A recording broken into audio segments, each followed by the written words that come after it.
I just bought another money pit, and this Mercedes came straight from the auction. It might look okay from the outside, but there's always a reason why things go to the auction.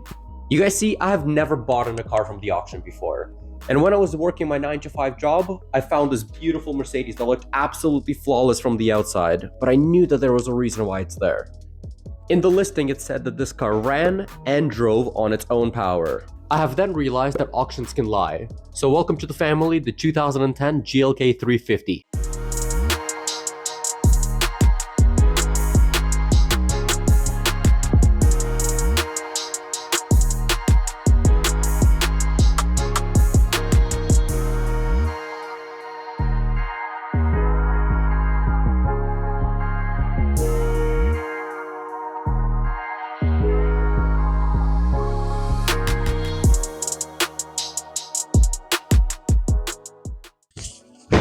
If you guys are new to the channel, my name is Dylan. Thank you for watching the video and subscribing to the channel.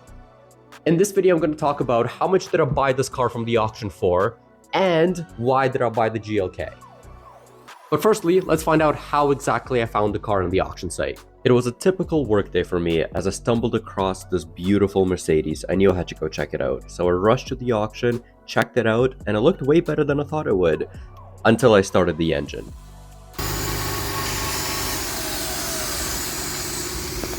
Absolutely closing my eyes on the red flags, I started bidding the following day.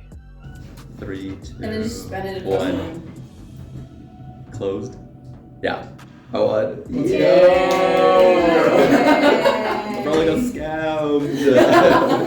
Yay. The main reason why I bought this GLK is to actually work on one of my other cars. If you guys are new to the channel and haven't seen my previous videos, I do have another S-Class, which I absolutely love and adore, and I need time and money to fix that car.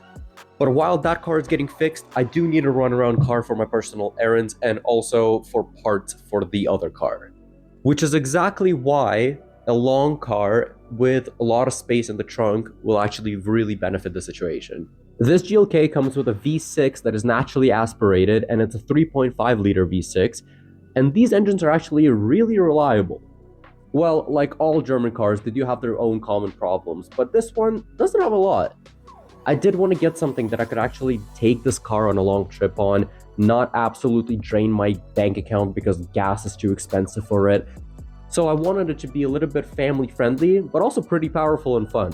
The interior of the car is nothing fancy, but it does have a few little quirks here and there. It does have a panoramic roof that lets a lot of light in, a very good sound system, and all the Mercedes comfort features, which I got for a very good price.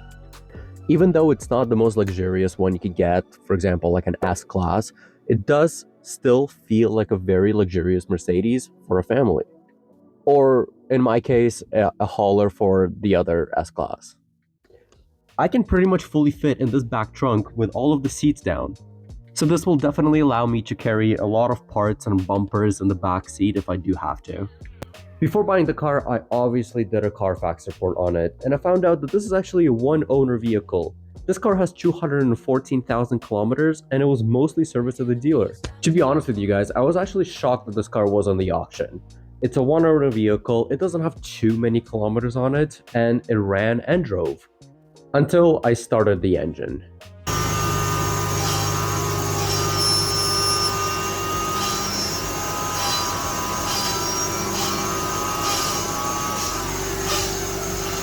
I really hope the microphone picked up those weird sounds that the engine is making. When I first started the engine, I thought it was some kind of a timing chain issue. I heard a little bit of a rattle, a lot of squeaking happening at the same time, so I got really worried.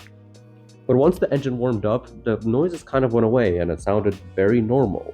Now, it could still mean that it could be a timing chain issue still. Once the engine warms up and the oil flows a little bit more around the chain, it does reduce its noise, but it doesn't mean that a guide couldn't be broken or anything like that. Otherwise, the car drives fine, it runs okay, the heating and the AC works, and everything about it works perfectly fine. But if this is a timing chain issue, this could be one of the reasons why this car was at the auction. Unless the dealer somehow messed up and potentially just told the customers that they needed a brand new engine, when in reality, it could be something very little. So I've decided to take a big risk on myself. We are about to take this car to a Mercedes-Benz certified shop. I've been taking my S-Class there for about a while now, and I absolutely love their service. I think they're absolutely perfect, and I want them to diagnose this car and tell me everything that is wrong with it, and we're gonna find out how much of a money pit this is. At the end of the video, I'm gonna do a price breakdown of how much this car costed me from the auction with fees and everything. I'm always transparent with you guys, and how much it's actually gonna cost me to actually fix it from the shop. As long as they don't tell me I need a brand new engine, I think I could make a little bit of money of this after I drive it for a few months and after I fix the S-Class, but we'll have to see. As long as the shop doesn't tell me I need a brand new engine and this is a complete money pit, which it might be, but I have high hopes for this, and I'm gonna try my best to do everything DIY to save the maximum amount of money. Now, let's head to the shop and see what my faith is. If you guys do own a Mercedes in Calgary, take it to Continental, as they always work on very cool cars, including this V12 from Japan. The team here is very knowledgeable, they will always give you a fair price, and they will always do the job right from the start. As we jacked up the GLK, we started looking at the exhaust and realized that there are cracks and corrosion that will definitely need to be addressed. There is an oil leak coming from the top of the engine, which is dripping down on the belt, but that is coming from the oil cooler housing. We then moved on to the suspension, and surprisingly, they are looking okay. They're definitely tired, but they look okay. The technician then looked into the coolant housing, and it definitely looks okay from here, but when you look at the walls of the inside of it, there's definitely some oil on it, which is not a good sign. Let's head back to the garage and see how fast I can max out my credit card. All right, we're back from the garage. Now we're gonna talk about the quote that they gave me to fix the GLK, and also how much did I buy the car for. But before we do that, we need to move the S-Class out of the way.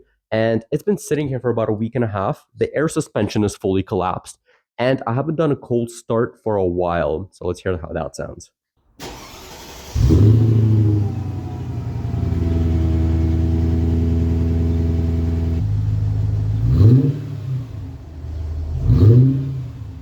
Okay, now the part that you guys have all been waiting for. This car costed me $7,765 with all the taxes and all the fees from the auction. When I first purchased this car, I actually thought it was really worth it. It came with a pretty decent body, it came with a good color, and I thought that I'll be able to fix it for fairly cheap and actually just resell it for maybe quite a bit and actually enjoy it. After I took it to the shop, I kind of changed my mind on that, and if I break even, that would be lucky. This car, with approximately 200,000 kilometers and a very good body that was decently maintained, has a market value of about $12,000 Canadian. When I actually won the car, I actually thought it was a bargain. I thought I was going to put about $1,000 into it and maybe resell it for $12,000, get a little bit of profit from it. I don't think that's the case.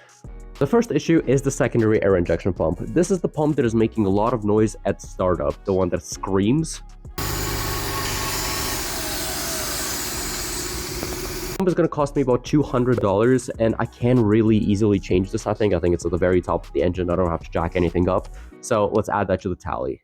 The next big issue is the oil filter housing and also the oil cooler housing. Because of those oil leaks, they're actually leaking down onto the drive belt and also some of the accessories. So they recommend me to actually clean the accessories up and change the drive belt, which is going to cost me another $800 plus GST. Both of the gaskets are leaking, and to fix all of those costs me $900 plus GST from the shop. There is an exhaust clamp and the actual exhausts that are way too corroded, so there are cracks. And to fix those, you actually just need to weld it, which costs about $700 plus GST from the shop. Now, there is an oil cooler gasket leak as well, which is internal inside the cooler itself. That gasket is responsible for splitting the oil and the coolant and to make sure that they're both cooled individually. But I think that gasket is cracked and the oil is actually getting into the coolant a little bit. So the technicians found a little bit of oil in the coolant compartment, but they're saying it's nothing serious yet. I could simply just do a normal flush and it should be okay. So we'll need to address that as well. And to do a whole entire coolant flush and make sure that all the components are okay, it'll probably take me about $300 plus GST. The front brakes are absolutely destroyed. There's about 3 milliliters of brakes left in the front. The rears were done recently, they said, but they didn't do the front for some reason. And the rotor has such a big lip that both rotors and pads need to be replaced.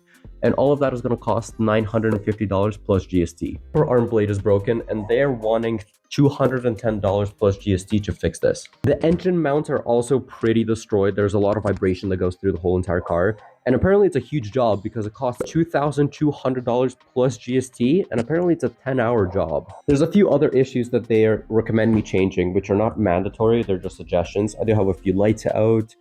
I have front suspension components, which cost over $1,000 to change, but they're pretty okay, they said. That's just like, if I want to make the car perfect, I should probably change them. Now you guys see the whole entire total of how much this car would cost me if I do fix all of the issues from the shop. I am going to try to do everything by myself and see how much money I can actually save and see if I can make a little bit of profit out of it. But this price does not include the body work. There are a few dents around the car that I do want to address and also polish the car, and I do want to put a ceramic coating on it so the next owner has a pretty pristine car. So in the next episode, we're going to buy all of the parts for the car and see how much it's actually going to cost for just the parts alone. And we're also going to start working on the actual car. That would be it for this video. If you guys have enjoyed the video, please subscribe, like, and share with your family. And if you guys have watched the video fully, thank you so much. And I'll see you guys in the next one. Peace. We ready? Who ready? We ready? Who ready? Who? We ready?